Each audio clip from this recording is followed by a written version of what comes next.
রবিবার প্রচণ্ড গরমে মানুষের জনজীবন নাজেহাল।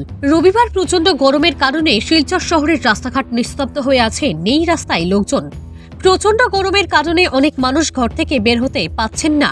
অনেক লোক প্রচণ্ড গরম সহ্য করতে না পেরে গাছের তলায় দাঁড়িয়ে বাতাস করছেন এবং শিলচর শহরের বিভিন্ন জায়গায় দেখা যাচ্ছে প্রচণ্ড গরম থেকে বাঁচতে আমের শরবত, লেবুর শরবত, ডাবের জল, কুশিয়ারের রস পান করছেন লোকেরা।